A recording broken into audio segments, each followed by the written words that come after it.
Hi, I'm Dr. Gilbert, and this is my new presentation on mindful focusing, or X marks the spot. A basic mindfulness practice is to create an intention to focus on your breath for a set length of time. Once you start, you try to stay focused on your breath. Notice when your mind wanders away and gently bring your attention back to your breath. X is your breath. X marks the spot. Where is your mind and where do you want it to be?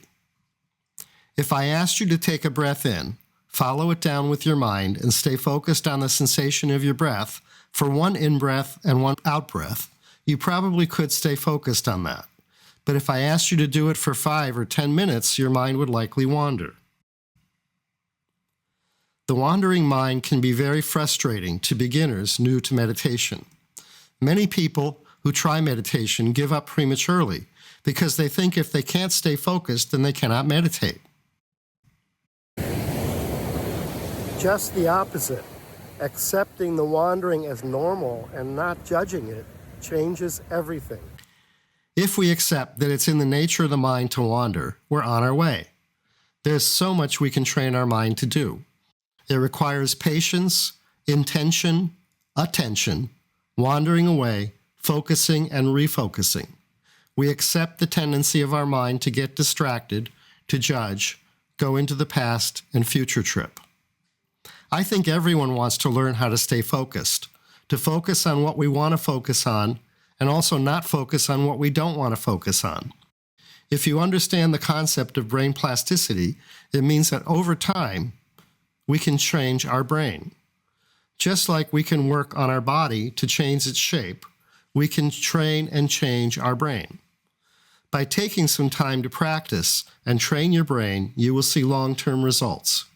Brain imaging studies demonstrate the physiological and anatomic changes that occur over a 6-month period of mindfulness training.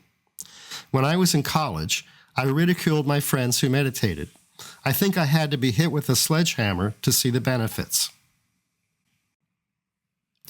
In a moment, I'm going to describe and then demonstrate a very simple exercise.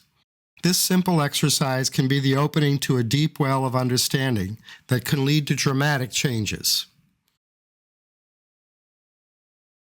I'm going to take a single breath in, then out. Nothing complicated or fancy. No counting, no box breathing, no figuring out if I'm doing diaphragmatic breathing or not, no thinking. Simply follow the breath with my mind in and down, then up and out. Just feel it. One breath, like this.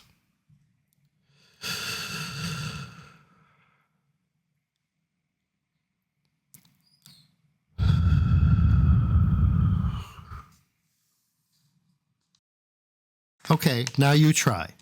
Eyes closed or open. Focus on the feeling of the air going in through your mouth or nose, down into your lungs, then breathe out. Feel it come up and out your mouth or nose. What happens when you do that? It clears your mind as you feel the breath. I call it going into sensory mode and tracking the sensation. It's not very hard to do that for one breath, but what would happen if I asked you to keep doing that for a few minutes? Likely your mind would start to wander. It's much more difficult to maintain our focus for more than a brief moment. The exercises teach us how to extend our focusing over longer and longer periods, and how to apply that new superpower all day in every way. By the way, this is a good opportunity for me to tell you I had a blast creating these images with artificial intelligence. You'll see some obvious glitches in some of the images, like in this one, which still conveys the point. I love the metaphor about training our brain is like training a puppy. When you first bring home a puppy and you want to train it to sit, you place it on a spot on the floor and say, sit. You watch what it does. The puppy gets up. What do? You understand it will take patience and repetition. You do not kick the dog. You pick it up, put it back on the spot, and say, sit. The puppy gets up. Repeat. Eventually, the puppy sits and you give it a treat. I think my dog Tui has ADHD. a hyperactive terrier. You should see how she'll sit if I say the right words, or even just hold up her leash for a walk. I was walking with her through my favorite redwood park in the hills near me, which is legally off-leash. I stopped to watch a family with 2 young kids and 2 dogs, and the husband was training the dogs to sit. What struck me amusing was that the wife was training the husband how to train the dogs. I'm the wife. There are 4 main points. 1 is we can train our brain to be more grounded, focused, and productive. 2, our brain naturally wanders and gets hooked into distraction. 3, understanding brain networks will empower you. And 4, mindfulness practice is the foundation to optimize our brain. The classic mindfulness practice is to create an intention to focus on your breath for a set period of time, for example, 10 minutes. The definition of the word affix is to fasten, join, or attach, to glue or stick to. You affix your focus to your breath, trying to stay focused on the sensation of your breath. When you find your mind wandering, simply observe it, describe it to yourself, and redirect your focus back to your breath. Ideally, a simple thought such as, "Oh, my mind wandered," go back to your breath. Do not pass go, do not collect 200, just zip right back to your breath. If you find yourself judging yourself, just describe it, "Oh, that's me judging," and zip right back to your breath. Keep repeating these steps. It can be like playing a game of ping pong in your head. Keep bouncing back or redirecting back to your breath. Many people do not realize that this is not about the breathing, it's about the tracking. Instead of the breath, the focal point could be a mantra, a candle, or a body part, for example, in a body scan meditation. Here we choose the breath as the focal point, which we can call X. In mathematics, X is a variable.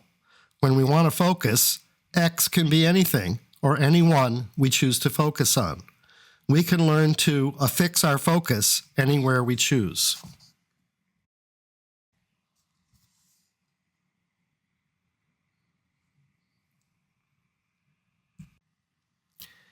X can also mark the spot of a treasure on a map. Learning to mark X and stay focused opens access to many treasures in life. Optimizing work productivity, deeper connections with others, and greater appreciation of life are just a few. The brain consists of functional networks. It's very illuminating when you understand them.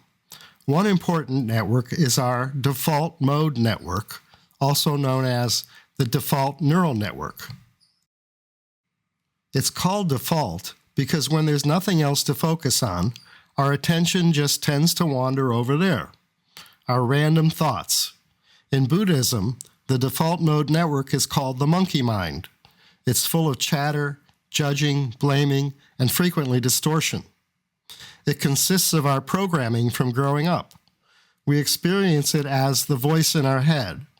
It's a major cause of distraction, obsessing, and human suffering. We can often get lost in there. When we do, that's the opposite of being mindful, which I call being mindless. We can also call our default mode network the monkey mind, the voice in our head, the thinking mind, the critic, the judge, the bully, or whatever name you want to give it. For example, maybe it reminds you of your mother. It's often said that neurons that fire together wire together. With brain networks, the more we use them, the stronger they get. So with the default mode network, the more we listen to it or engage with it, the more we fuel it and the stronger it gets. Likewise, the less time we spend in there, the weaker it becomes. By contrast, the executive network, mainly our frontal lobes, is responsible for clear, intentional thinking and focusing, attention and concentration, self-awareness, response inhibition, which is thinking before we act. When we practice focusing on our breath, we're strengthening these higher parts of our mind and weakening the default mode network. The executive network pays attention to what we're paying attention to. You can call the executive network a monitoring system, or witnessing, or the watcher, or in DBT it's called the wise mind, or the meta, or just being mindful. It's like having a little executive secretary on your shoulder that keeps you from going off track. Another network is the limbic system. This is responsible primarily for emotion regulation, as well as social processing, learning, and motivation. Another network is the salience network. This helps determine what's relevant and important to focus on and what is not. Lastly, for our purposes here, the somatosensory network, which senses bodily sensations and sends signal to movement to initiate actions. When you focus on the sensations of your breath, you're tuned into this network. There are other brain networks as well, which are beyond the scope of this presentation. In DBT, the executive network is synonymous with wise mind, and the limbic network is emotional mind. DBT also defines reasonable mind as basically whatever we're thinking, our default mode network. They do emphasize that our thoughts are often not reasonable, so rather than calling it our reasonable mind, I believe that thinking mind is a more accurate term. So wise mind is stepping back. That's the executive network, salience network. Thinking mind is our default mode network, or our monkey mind. Emotion mind is our limbic system and somatosensory network. All too often, we get hooked on a thought or feeling. When you practice mindfulness, you want your wise mind to notice when you're getting sidetracked by your thinking mind or your emotional mind and snap back to your focus. As you will see later, many factors can influence how easy or difficult it will be to maintain this type of awareness. Those factors include how we've been keeping up with our self-care routines, such as sleep, nutrition, exercise, meditation, social, and spiritual time. As you practice mindfulness, these higher pathways become more and more developed, while the suffering and distractions of the default mode network weaken. There are many ways to practice these techniques through the day. Consider also trying mini mindfulness moments throughout the day. These are the steps to set focus through the day. Of course, this is much easier said than done. It helps to prepare for your task beforehand, being sure to have adequate sleep, food, exercise, etc. first. 1. Create an intention. My intention is to focus on X for the next number of minutes. You are marking the spot. Affix your focus there. 2. When you notice your mind wander to something that is not X, simply redirect to X. 3. Repeat. 4. If you find yourself having difficulty staying on X, take a break. You may be dysregulated and need to get regulated first. And 5. No judging.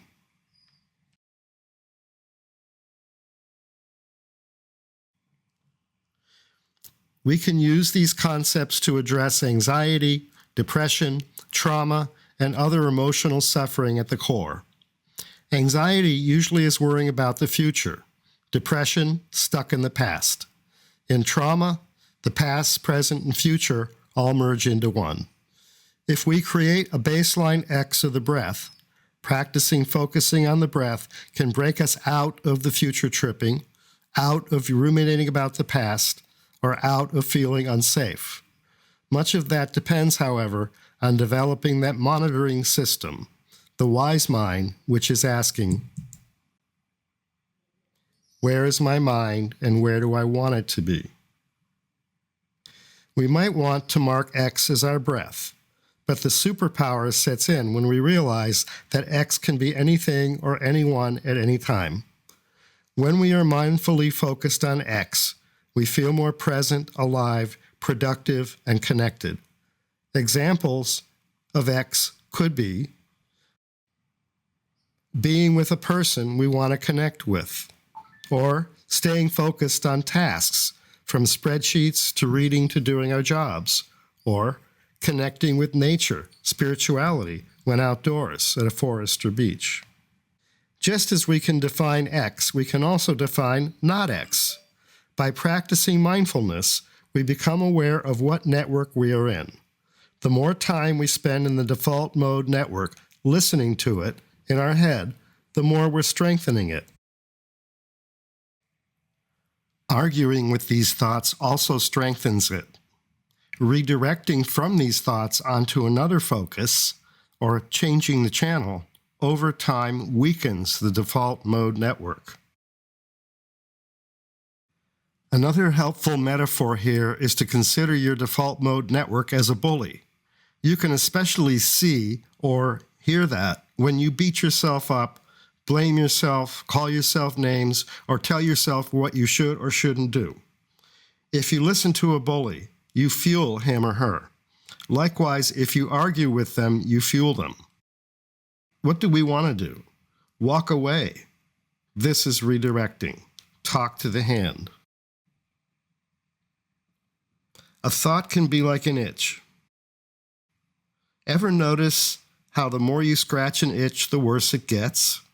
Before psychiatry residency, I did 3 years of general surgery training. You spend many hours gloved up in operating rooms. If you get an itch, too bad. You learn that when you resist the initial urge to scratch it, it then fades away. When we get hooked on a thought, obsessing about it, we're scratching the itch. Redirecting is easier said than done. The default mode network can be quite sticky. The itch is initially hard to resist. The bully tries to follow you. The first step is realizing what network or channel we're listening to in our head. The wise mind is responsible for this awareness, also known as waking up. Then asking, is this the channel I want to listen to? Is this productive? If it is not, then we work to change the channel. It doesn't matter why we think the way we do. Asking ourselves why is only more judging, non-acceptance, and contributes to the obsessing. It won't change anything. However, accepting that our brain just works that way without judging it allows us to begin the longer-term process of rewiring our brain. We cannot control our thoughts. However, as we step back and identify certain categories of thoughts, such as judging, beating myself up, obsessing, ruminating, future tripping, or catastrophizing, we can also tag these kinds of thoughts as unproductive. Remember, that will not stop the thoughts. However, we can more and more label them as not X and develop the routine of redirecting, which is like saying, change the channel in our head. Redirecting is not easy as the thoughts in your head want to persist. There will be a tug-of-war between the negative thoughts and what you're trying to redirect to. You are wrestling with a restless mind. This is where DBT can be very helpful. When we're stuck in a negative channel in our head, we're dysregulated.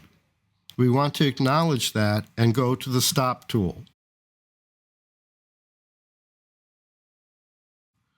Consider the stop tool as pivot point.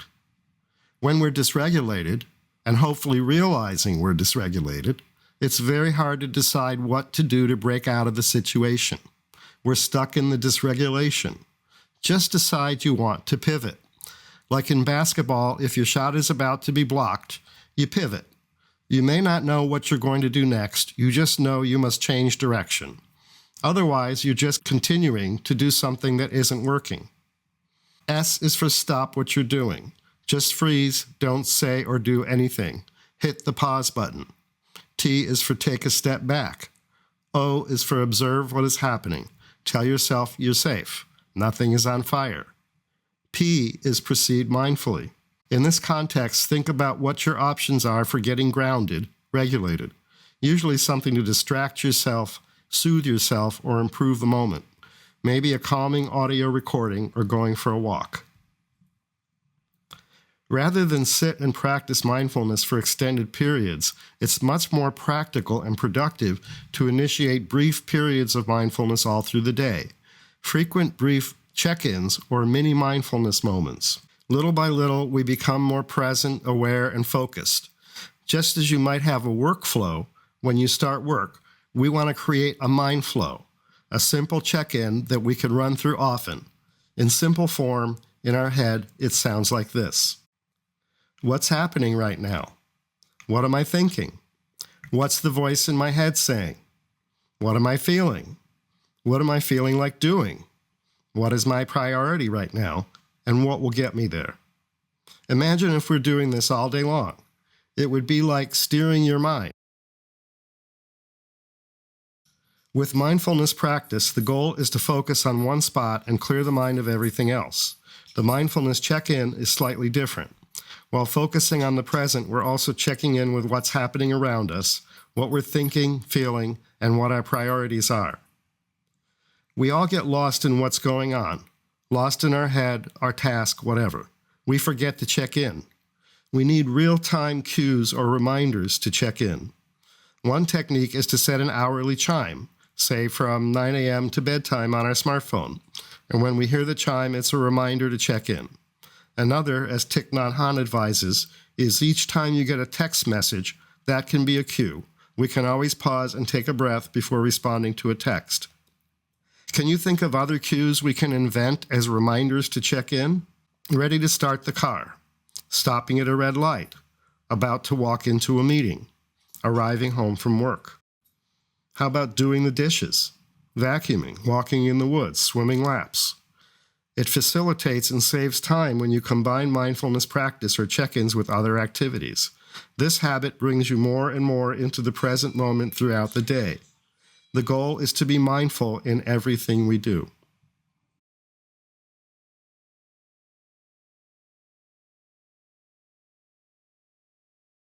The first exercise is marking X. When you do a practice exercise, you decide before you start what you want to try and focus on. You're marking X. You're setting an intention to affix your focus. It might just be to focus on the sensation of your breath going in and out. Sometimes it's a mantra or a candle.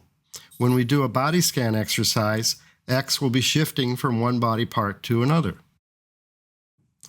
This trains us to set and maintain our attention despite the natural tendency of our mind to wander. Learning to set our intention and then maintain our attention is a superpower which we can use all day long, no matter what we're doing. As you go through your day, ask yourself, what do I want to be focused on at this time? When you set your intention, you're marking X. Try this whenever you think of it through the day, when you start a task, when you want to talk to someone, anytime. Focusing on the breath is a classic mindfulness exercise. We're going to set our intention to focus on the sensation of our breath coming into our body and back out. X will be the sensation of our breath, mainly in the chest. We're marking the spot. This exercise requires you to be patient and compassionate with yourself. Your mind will want to wander. You watch, and whenever you notice it wandering, patiently tell yourself, oh, my mind wandered, just go back to your breath. This is attention and redirecting. Find a quiet place and a comfortable position, sitting or lying down. You can keep your eyes open or closed. Start by taking a breath in through your mouth or nose. Follow it with your mind, down into your lungs. Then exhale slowly, following your breath up and out your mouth or nose. Repeat at a comfortable pace. Let go of your to-do lists and other worries that can wait a few minutes. Orient yourself to the fact that nothing is on fire. You're safe. Training your attention is like training a puppy to sit and stay in one spot. At first, it is restless. It doesn't want to just sit. It wants to get up and move around. Just as with a puppy, you patiently notice it, describe it to yourself that it wandered away, Pick it up and put it back on the spot. It will likely wander away again. Repeat these steps. This is how you train a puppy. Where is my mind and where do I want it to be? Simply nudge it back to your breath. You may find yourself judging. Am I doing it right? Maybe I just can't do it. Why can't I stay focused? This is normal. As you notice the judging, describe it to yourself, this is me judging, and nudge your attention back to your breath. When you find yourself judging, don't judge your judging, just judging and nudging. Continue to follow your breath in and down, up and out. Let go of your preconceptions about meditation, such as my mind should stay where I want it to. Nope, it doesn't want to do that. Or my mind should be blank. Nope. Just notice whenever it wants to wander off, accepting the wandering without judging, and nudge it back to your breath. You may want to work on this for several minutes at a time, like following a ping pong game in your head. Follow the ball back and forth. Whenever your attention bounces away, return it back. You can also practice this throughout the day whenever you think of it. Frequent, shorter trainings can sometimes be more practical and effective than occasional longer trainings. Whenever you think of it, tell yourself, I'm just going to do an in-breath, tracking it in and down, and of course back up and out. It can help recenter you, get you back into the present, and get on with what you need to do. Take as long as you like to play the game in your head. Mind wanders, bring it back. Mind wanders, bring it back. You're training the system that monitors where your brain is and where you want it to be. When you're ready to finish, you can tell yourself you've had enough and slowly bring your attention back to the space around you. If your eyes are closed, open them. Take a cleansing breath in and out and return to the world.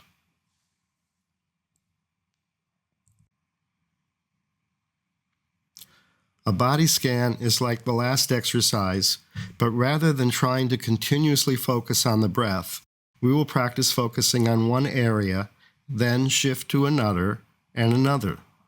The goal of X is shifting as we do the exercise. Let's start out by getting into a comfortable position. Close your eyes gently. Take a few slow, deep breaths, allowing your body to relax. X is the breath.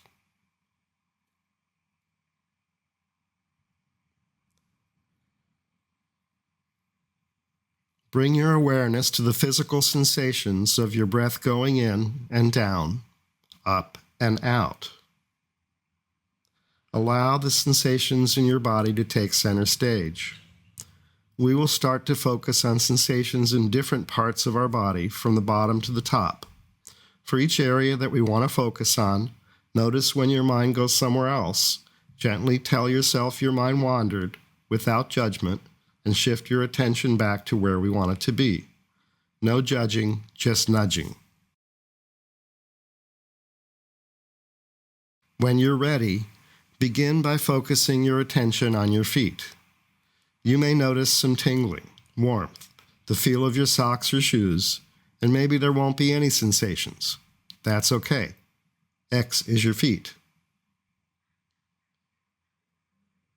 Next, let's move our attention up to the lower legs, the back of the calves, around to the front of your shins.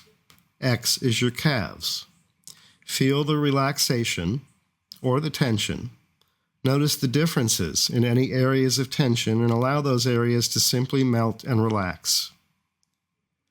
Move up to your knees, the back of your knees, and then the front. The knees are X. If you notice any areas of tightness, you can shift your legs so they can be more relaxed. We move our attention next to the upper legs, the thighs, the backs of your thighs, then the front.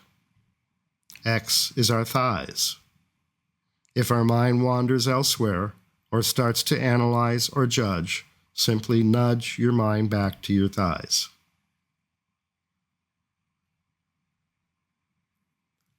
Next, move upward to your lower back and pelvis area. This area is now X. There may be a lot of tension in these areas. Accept whatever sensations you feel, and if you feel discomfort, it's okay to shift your body. Take some time to stay focused on these areas, and if your mind wanders away, just remind yourself to refocus on X.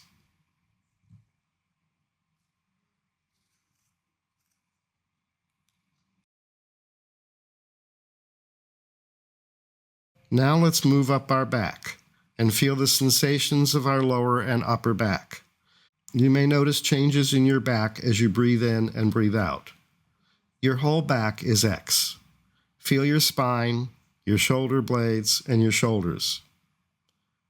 Next, let's focus around front to our belly, going up and down with each breath, rising and falling. Focus your mind on the sensations of your belly. Next, let's move up to your chest area, feeling the sensations of your heart beating, the tension when you breathe in, and the relaxation when you breathe out. Let's focus on that for a couple of breaths.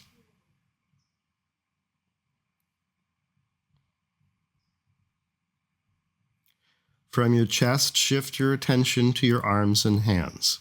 Notice any tightness, tingling, or other sensations, or no sensations, and enjoy the peacefulness and heaviness in your arms and hands. Let's move up to the neck and head. Starting with the sensations in your neck and lower face, notice any tingling, tension, tightness, or discomfort you may be feeling, adjusting your position if it helps. Notice any tension in your jaw and practice relaxing the area. When your mind wanders, return to your neck and lower face. Next, we focus on the areas around our eyes and forehead.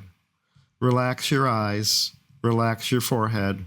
Notice the relaxation, how refreshing it is compared with the tension we walk around with.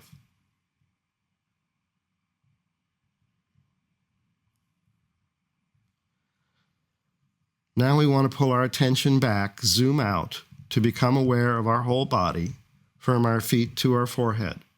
Feel your whole body sitting or lying there in a relaxed state. Breathe in deeply through your mouth or nose, allowing the breath and sensations to flow through your entire body. When other thoughts enter your mind, nod towards them and return your focus to the physical sensations throughout your body. When you're ready, you can open your eyes, stretch, and get on with your normal activity. Throughout the day, we want to remember to set and reset X as needed. To do this, we must monitor where is my mind and where do I want it to be. Unless we check in regularly, we're likely to wander anywhere but where we want to be. So regular check-ins help us stay on top of our game, become aware when we're off course, and reset. Here's the format for standard mindfulness check-in or mind flow. The more you walk through it, the more automatic and natural it becomes. Take a breath in and follow it down into your lungs. Exhale and follow it up and out. Ask yourself, what's happening right now? What am I thinking right now? What's the voice in my head saying? Am I judging? What am I feeling? What am I feeling like doing? What is my priority right now, and what's going to get me there? This check-in will help you stay focused on what or whom you want to be focused on, to stay on track to help you function optimally. The brief mind flow is quicker and more to the point. The goal is to recognize when we're dysregulated, upset, not grounded. When we ask, how am I doing? We're really asking, am I grounded, regulated, present? And if I'm not, is there any reason I can't take a few minutes and re-regulate? The earlier we recognize that we're dysregulated and re-regulate, the easier it is and the greater effect it will have.